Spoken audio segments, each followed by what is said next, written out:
सासू की एक बहू। बलविंदर की पहली बीवी को बच्चा ना होने के कारण वो दूसरी शादी करता है, लेकिन जब दूसरी शादी से भी बच्चा नहीं होता तो वो तीसरी शादी करता है, और तीसरी शादी करने के बाद भी जब उसे संतान का सुख प्राप्त नहीं होता तो वो डॉक्टर को दिखाता है। और फिर बलविंदर जी, दोष आपकी बीवियों में नहीं, आप में है। आप में ही कुछ मेडिकल रीजंस की कमियां हैं जिनके कारण आप कभी भी किसी बच्चे के बाप नहीं बन सकते।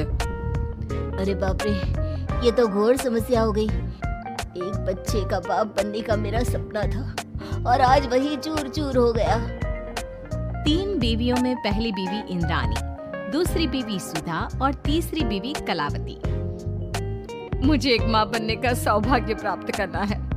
मुझे भी, इसीलिए तो मैंने शादी की थी। अरे लेकिन अब किसे पता था कि हमारे पतिदेव में ही कमी होगी। अब हम क्या करें? हम एक बच्चे को गोद लेते हैं। तीनों एक बेटे को गोद लेते हैं, जिसका नाम प्रमोद रखा जाता है। 20 साल बाद अब तीनों भी बूढ़ी हो चुकी होती हैं। बलविंदर भी बूढ़ा हो चुका था। प्रमोद एक अच्छी नौकरी करता है। उसकी शादी की उम्र हो चुकी थी, इसलिए तीनों माएं प्रमोद की शादी पाखी नाम की एक लड़की से करा देते हैं। शादी के बाद बहू पाखी की पहली रसोई की रस्म की बारी आती है। मेरी प्रिय 3 सासू माओ, आज मेरी पहली रसोई है। बताइए क्या बनाऊं? क्या पसंद है आप तीनों को? बहू तू ना कढ़ाई पनीर, सूजी का हलवा और पुदीने की चटनी बना दे। अरे नहीं नहीं, ये क्या पसंद है? अरे पाखी बहू, तू छोले भटूरे, सरसों दा साग और मक्के दी रोटी बना, और पंजाबी लस्सी भी बना दे। ओफो, सच में मेरी सौतन हो। खाने के मामले में तुम्हारा टेस्ट और चॉइस दोनों भी बकवास है। बहू, नॉर्मल सिंपल सात्विक भोजन बना दो और हलवा पूड़ी खीर का भोग चढ़ा दो भगवान को मंदिर में। अरे कैसे तुम दोनों अपनी मनमानी कर रही हो? मैं तुम दोनों से पहले आई थी बलविंदर जी के जीवन में, और तुम दोनों से उम्र में भी मैं बड़ी हूँ। इसका मतलब मैं पाखी बहू की बड़ी सास हुई नहीं। उम्र बस एक अंक होती है। मैंने सबसे ज्यादा देखभाल की है प्रमोद की, इसलिए मैं एक सास होने का ज्यादा हक रखती हूँ। पाखी बहू, तुझे मेरी बात माननी होगी। नहीं, तू मेरी बात मानेगी।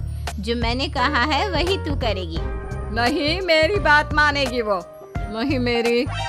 तीनों सास आपस में चिल्लाने लगती है, और फिर वहाँ पर बलविंदर और प्रमोद आ जाते हैं। अरे ये क्या बिल्लियों की तरह लड़ रही हो तुम तीनों सास? पाखी बहू को घर में आए पूरे 24 घंटे भी नहीं बीते हैं। बाकी तुम एक काम करो, तीनों माओं की कही गई डिशेस में से हर एक की 50-50% डिशेस बना दो। लेकिन बस, अब प्रमोद ने कह दिया सो कह दिया। तुम तीनों अब झगड़ना और बहस करना बंद कर दो। पाखी तीनों सासू की कही गई आधी आधी डिशेस बनाती है और इस तरह अपनी पहली रसोई की रस्म पूरी करती है, जिसके बाद उसकी तीनों सास उसे शगुन और नेक देती हैं। फिर एक दिन, अरे पाखी बहू, तुमने अपना सारा काम निपटा लिया है ना? तो जरा यहाँ आना। मेरे ना घुटनों की मांसपेशियों में बड़ा दर्द हो रहा है। जरा तेल या बाम से मालिश तो कर दे बेटा। तभी वहाँ पर इंद्राणी और कलावती भी आते हैं। पाखी बहू, चलो मेरे साथ बाजार। मुझे ना नई साड़ियाँ खरीदने हैं। तुम्हारी फैशन सेंस बहुत अच्छी है ना, इसलिए मैं चाहती हूँ कि तुम मेरे साथ चलो। अरे पर मैं यहाँ पे पहले आई, तुम्हारे साथ ही सही, लेकिन मेरी स्पीड सबसे तेज थी। पाखी बहू, मेरे कमरे की अलमारी और पर्दे साफ कर दो ना, बहुत धूल जम गई है। मुझे खांसी भी आ रही है। अरे ऐसे कैसे तुम दोनों मेरी बहू को अपने साथ ले जा सकती हो? सबसे पहले मैंने बहू को कहा है कि वो मेरे घुटनों की मालिश कर दे। अब जाओ, 1 घंटे के बाद अपनी ये फीकी शक्लें लेकर फिर से आना। सुधा मैडम, ज्यादा ना बोलो। पाखी बहू को तुम दोनों से ज्यादा नेक दिया है मैंने, इसलिए पाखी बहू तो मेरा ही काम करेगी। और वैसे भी ये सुशील सर्वगुण संपन्न बहू अपनी इस बेचारी बूढ़ी सास को खांसते हुए कैसे देख सकती है? क्यों पाखी बहू? हाँ, पर नहीं पाखी बहू, तुम इन दोनों की भावनाओं के जाल में मत फंसो। और रही बात शगुन और नेक की, तो रिश्तों को प्यार के भाव से तोला जाता है, ना कि पैसों के भाव से। मतलब ही कहीं के। ओ इंद्रानी, ज्यादा मत उछलो, पता है कौन कितना मतलबी है। उफो, अब फिर से आप तीनों मत शुरू होइए। मैं आप तीनों की काम करूंगी, लेकिन बारी बारी। सबसे पहले सुधा सासू माँ का, फिर कलावती सासू माँ और फिर इंद्रानी सासू माँ का। इसके बाद तीनों सासों में फिर से लड़ाई और कहासुनी छिड़ जाती है। फिर एक दिन जब पाखी घर का किराने का सामान लेने बाहर निकल रही होती है कि तभी बहू, मुझे ना मेरा पुराना संदूक नहीं मिल रहा, तू आकर ढूंढ देगी क्या? अब ठीक है इंद्रानी सासू माँ। पाखी इंद्रानी के कमरे में जा ही रही होती है कि तभी उसे सुधा रोक लेती है, हाथ में खूबसूरत साड़ी लिए। पाखी बहू, ये मेरे ना साड़ी पर पिछली बार अचार गिर गया था, इसे प्लीज अच्छे से धो देना। वो कल शाम को विमला जी के बेटे की शादी में जाना है ना, एक ही बार पहनी है ये साड़ी मैंने। अभी धो देगी तो कल तक अच्छे से सूख जाएगी और कड़क इस्त्री करके मैं तेरा परफ्यूम मार कर शादी में जाऊंगी। हाँ, लेकिन सुधा सासू माँ। उतने में कलावती भी वहाँ पर एक कढ़ाई लेकर आ जाती है। पाखी बहू, ये मैंने कल रात को मेहंदी भिगोई थी लोहे की कढ़ाई में, मेरे बालों में लगा देना बिटिया। तो मेरी प्यारी बहू है ना? इंद्रानी वहाँ आ जाती है और तीनों सास फिर से एक दूसरे को गुस्सेल आंखों से देखती है और फिर से आपस में लड़ना शुरू कर देती है। तुम अपने आप को समझती क्या हो? खरीद लिया है क्या मेरी बहू को? ये मेरी बहू है। तो मेरी पड़ोसन है क्या? ये मेरी भी बहू है और मेरा भी इस पर उतना ही हक है जितना कि तुम्हारा। तुमने खरीद नहीं लिया है ना, तो ये मेरी है, सिर्फ मेरी, इकलौती बहू मेरी पाखी, मेरा ही काम करेगी। क्यों पाखी?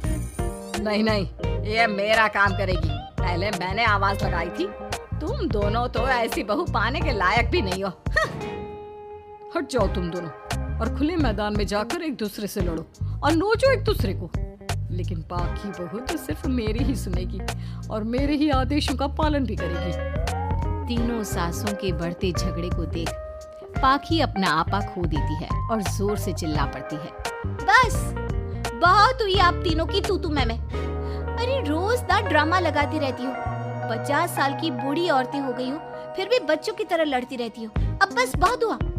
अब तो मैं आप तीनों में से किसी की भी बात नहीं सुनूंगी और मैं जा रही हूँ ये घर छोड़ के। अब मुझ में और सहन शक्ति नहीं बची, मैं चली। अब लड़ो झगड़ो, एक दूसरे को मारो पीटो नोचो, जो करना है करो। पाखी अपना सूटकेस लेकर घर से बाहर निकलने लगती है। तभी तीनों सास बेहद घबरा जाती हैं और भावुक होकर पाखी से विनती करने लगती है। पाखी बहू हमें छोड़कर मत जाओ ऐसे। अरे हम तुम्हारे बिना मर जाएंगे। इतने कम समय में ही तुम हम सबकी जीने की वजह बन चुकी हो। माफ कर दो हमें बेटा।